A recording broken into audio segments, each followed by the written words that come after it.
Hello everyone, how's it going? In this video, we're going to see how we can train a machine learning reinforcement learning bot that can buy and sell SafeMoon for us. And let's see how much profit we can make. So this morning it's down about 6.7%, and we're coming down to coinmarketcap.com and using the historical data for SafeMoon. One thing you want to make sure when you're doing a machine learning example or project is you want to have good amount of data. Data is king when you're doing machine learning. It needs a good amount of good quality data and large chunk of data to do the machine learning predictions. Now, in case of SafeMoon, it's a very new coin. It came out back in March 9th, 2021. So we hardly have about a month of data available for us, month or 2 months at the most. And that is what we're going to be using now to train, because that's what we are restricted with. But ideally, you want a good amount of data for at least going back to 2-3 years, so then we can understand how the volume and how the value of these currencies change. Now, coming down to Colab, so you just go to Google, look for Colab and Google Colab, and it'll take you to one of these pages, and just sign in with your own account and then come down and let's start running this. In the description, I'll put down all the links or all the codes that we're going to be using, the most important code that we need to be, that's difficult for us to copy. We'll take care of that in the description below. Now, there will also be a file which is called data.csv. I'll put a Google Drive link for you to download. It basically looks like this, which is nothing but the data that we copied from the coinmarketcap.com. Which shows the date, the open, the high, low, closed, and the volume. So these are all the information that we have from the coin market, and we just put it in a CSV Excel file format, and we're going to be using for this particular program. So you just come down here and then press upload, and you can upload the file from the description up here in your Colab version. Now, there are a few things that we're going to be installing.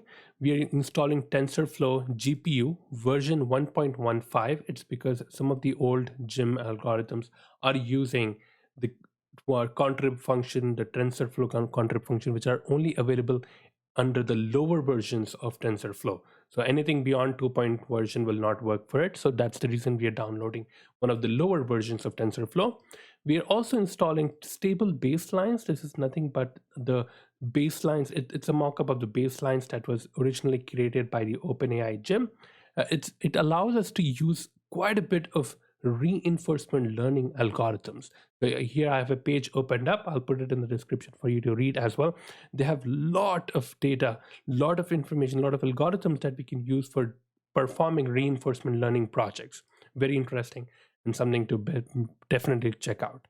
The next thing is we're going to be using GIM's AnyTrading algorithm, AnyTrading API. So this is an API which is inside of GIM. It allows us to create and test out different types of trading algorithms.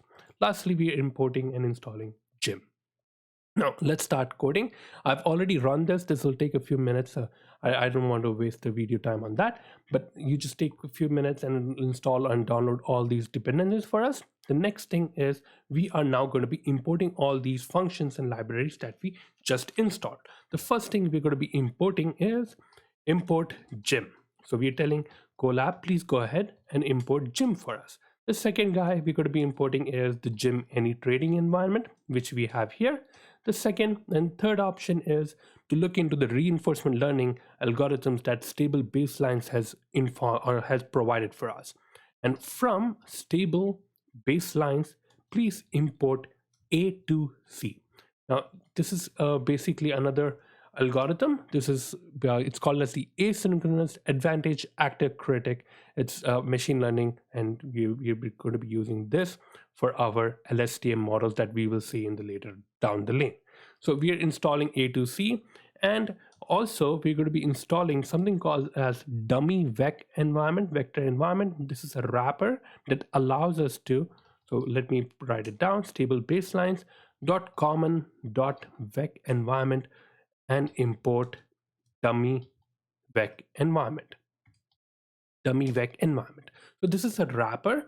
This allows us to take our data, the Excel data, and it wraps it up in the format which OpenAI Jim's any trading needs. So this OpenAI Jim any trading, this requires a certain type of format, and stable baselines will help us change into that particular format. Next, we're going to be importing our regular stuff. Import NumPy as NP, import pandas to read the CSV file that we just imported, and then matplotlib import pyplot. This is basically to show the data that we are going to be exporting, and plt. So we are just importing all the libraries that we need. That's about it. Now let's read this data, and for that purpose we're going to be using our pandas, and pandas has this function called read CSV.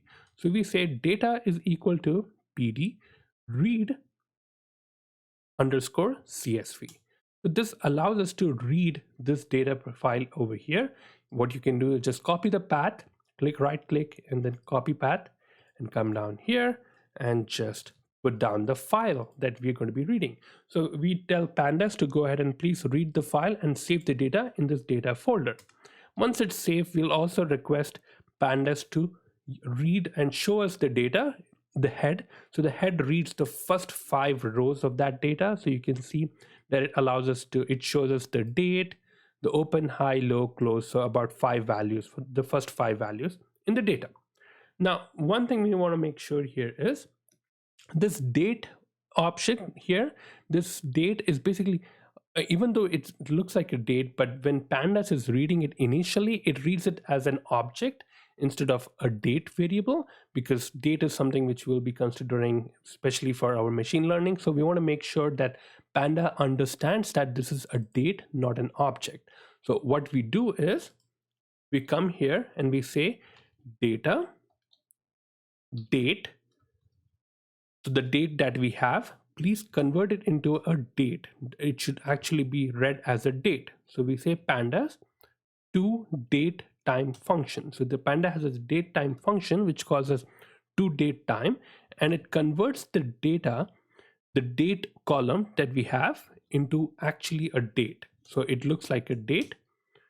And now if we read this data.head, we're just reading it, and we can, if we run this, we'll see, now you can see a difference between the date. So initially you can see these inverted or the slashes between the dates. Here it's dashes instead.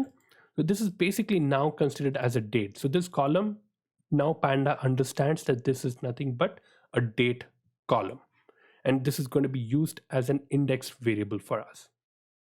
So that's up to here, up to this point where we are just importing the data and then massaging it to the way we want. Now the next step is, let's create a Jim environment using this data and then try to run it through random values, and let's see how much profit we can make. So environment is equal to Jim.make. So we're creating an environment, and the Jim has different types of environments that we can use. One of the environments that we're going to be using for our stock trading would be stocks version 0. And we're saying the data that we are going to be using is the data that we imported called data. So df data frame, and then frame bound. This allows us to read the amount of data that we need from that particular Excel file.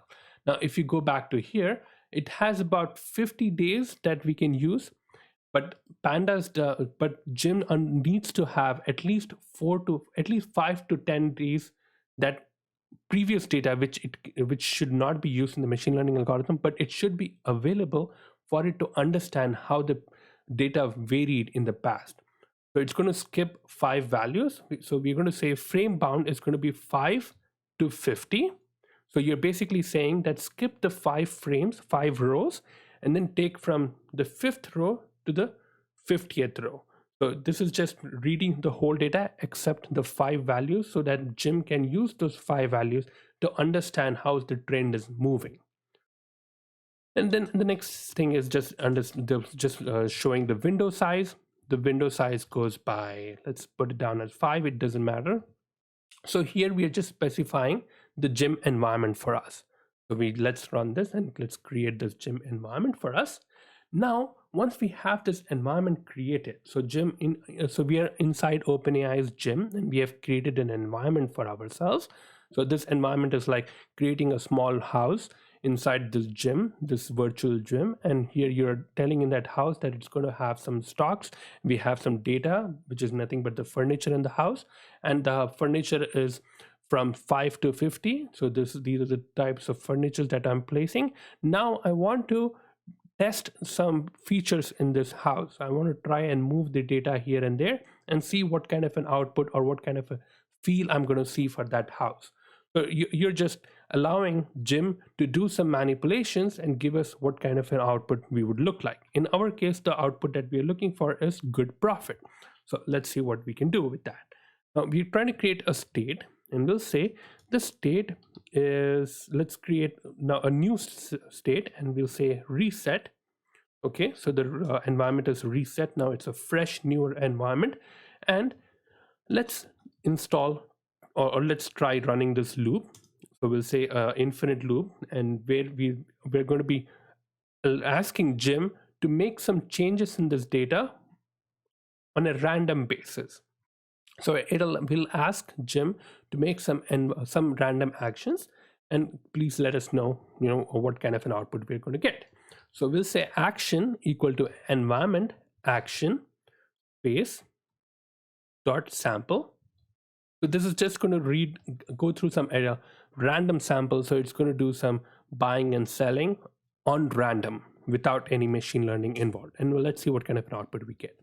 So we'll say, and when we take a type of action, when the environment is going to take an action, it's going to give us some outputs. We're going to say their state. We're going to get the reward, which is nothing but the profit. And we'll also get a flag and info. This is just specifying that, okay, this is done. And then we are just creating the step. So every action that was created in the previous step, the Jim will use that action and then see what kind of an output we're going to be getting. Are we making any money, or are we going to be losing any money? So it's going to do that for us. And we say if done is true, print the info, print all the info, which is info equal to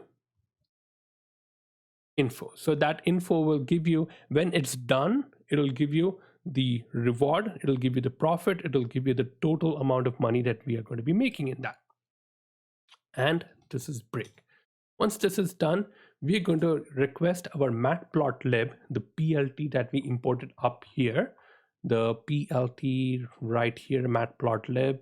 So the PLT that we imported here, we're going to be using that PLT to show the graph of how our trading looked like when we were doing randomly. So we say plot figure, fig size. This is just the figure size that we are going to be using for this plotting purpose. And we say 6, good. And then we have built, clears. And now render the environment. So render all. So this is going to be rendering all the environment, and then plot show. Good. So let's try and see what's the output going to be. So here we can see that we have a total reward of 1.00000, and the profit is 0.0038. Ideally, the profit should be more than 1, or more than, it should be a positive number. It should be more than a 0. So that means that you're having profit. If it's less than 0, then it means you're losing money, and you're basically lost. You're down 3.8%. So by doing these random actions, where you can see these are all some random actions that it took, and it's trying to see how much data it'll make. You can see it's doing some buying here. It did some, it did some buying here while it should have been a short position. And then again, some buying here, again buying. Instead of that, it should have been a shorting position here. So you can see that it's all random. There is no logic behind it. And ultimately, we were down 3.8%. Okay, so now let's try to create a reinforcement learning model and then use our data to train it. So let's create an environment maker. And this environment maker is going to be using, let's create another new environment. Right? Initially, we made an environment which was here. Let's copy this guy over here. And now we're creating a new environment for our machine learning. But in this case, we're going to create another function called as lambda. And you will see in a minute. So we're basically saying lambda, and we're saying lambda is equal to, and you're specifying that, hey, lambda, please go ahead and run this. And here it allows us to do multiple iterations on the environment. So let me go back. Oops. Lambda, and then just import the library. So this lambda is going to be helping us reading or having some multiple iterations in that. The next step is to create this environment using or wrapping the environment into our dummy vector environment. So we had the stable baselines that we imported earlier, and we're going to call that dummy vector environment that we imported earlier and wrap our environment env maker into that environment for us. Now we have a new environment, env. So this is a new plot, a new house that we created in Gem. And this model or this house is now going to be trained using machine learning. So let's run this. And it has created a new environment called env. Now let's use this environment to create a model file.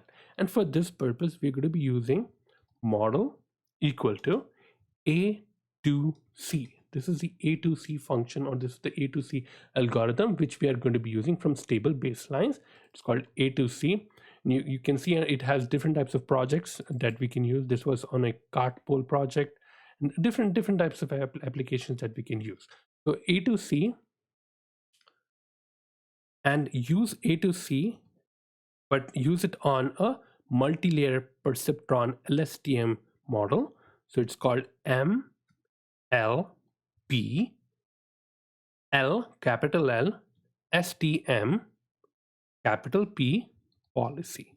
So this is just using the LSTM version, but multi-layer perceptron. So this is a neural network which is going to be using LSTM. And the reason we are using LSTM is because LSTM allows, it can have information of the previous neural stages and use the previous data to then help predict the future values. So that's why we are using LSTM in this purpose. And verbose is equal to going to be 1. This does not matter, just put it down as 1, and we are going to be using the environment that we created before. Now let's use that, and we say model.learn,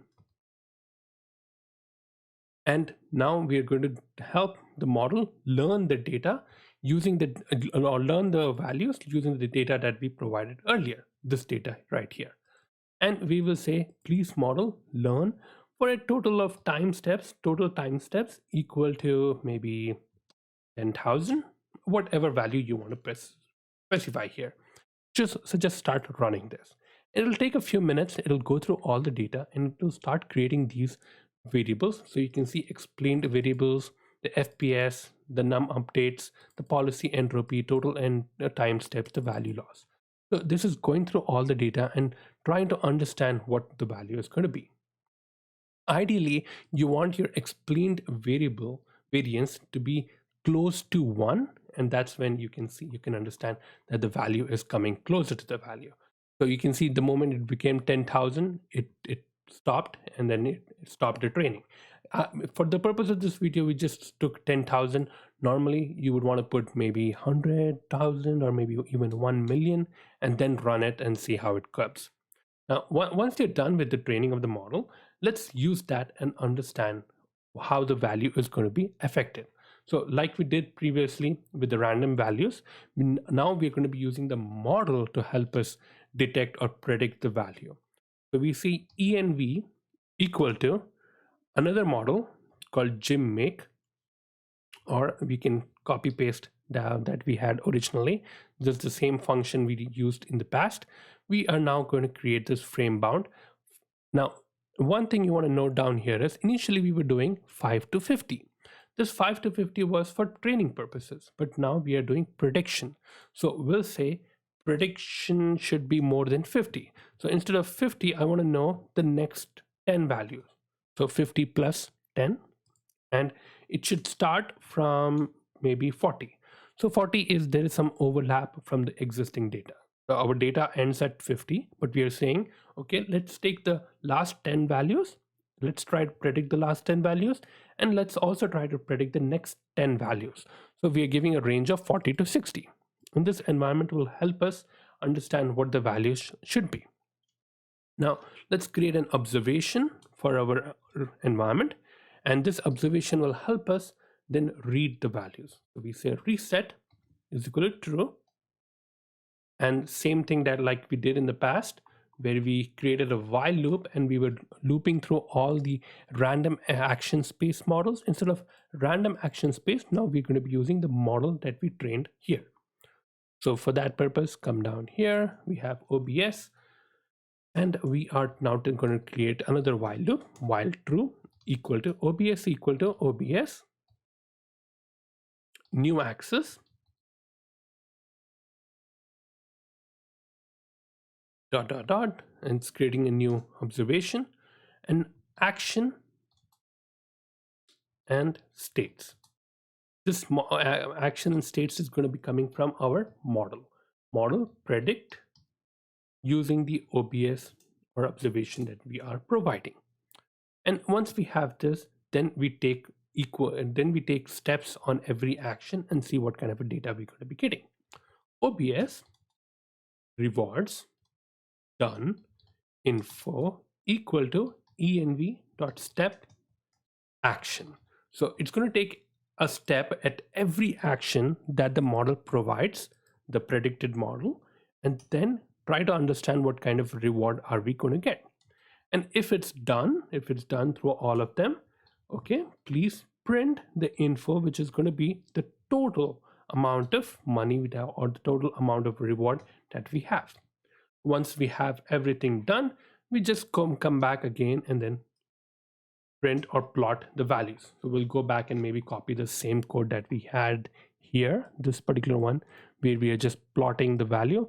Just Control C, come down here, and Control V. So we're just plotting the value for ourselves. And let's see what kind of an output we are going to be getting. Here we can see that the total profit, we have a total reward of -2.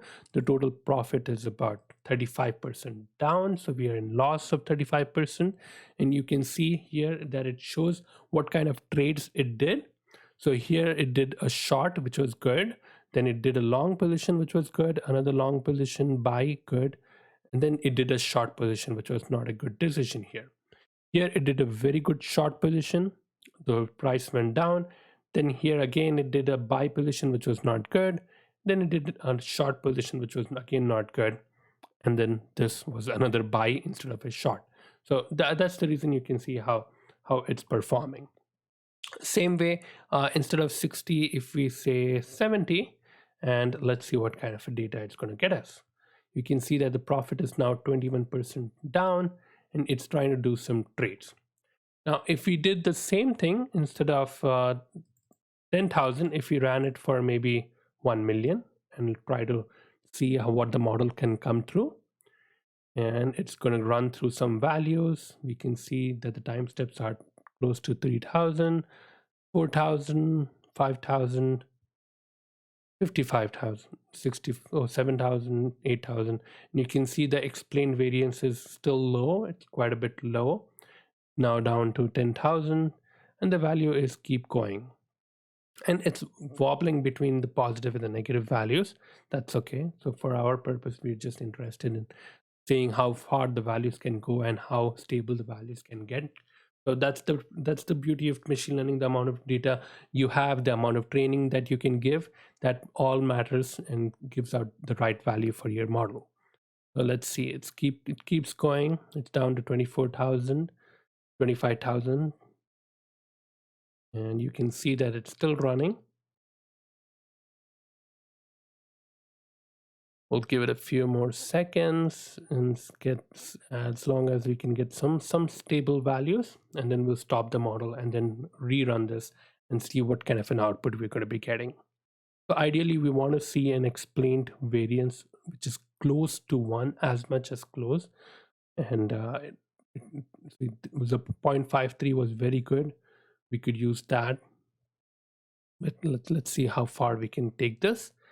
And probably at 50,000 I'll stop and see what kind of an output we could be getting at that point. So it's 0.5, 46,000, 47,000, 48,000, 49. So we are almost there. Let's come back here and then just stop this. And we can see that it stopped at a negative 0.04074, which is not a good value, but let's see what kind of an output we can get from here. Now running this new model, we can see that the profit is 0.26 or 26% down. And if we reduce this bound to maybe 60, let's see what kind of an output we get. And we are down 18%. Okay, so this model is gonna definitely lose some money for us. But yeah, definitely something interesting. Now, ideally, if you have good amount of data, if you're using some older stocks where we have large chunk of data going down to years, even if you have some extent where you can get some minute by minute data, that's even better. But yeah, this could be a good entry point to understand, and then build up on top of this some more crazy algorithms to work with. Yeah, so just wanted to share this with you. With that, take care, stay safe, bye bye.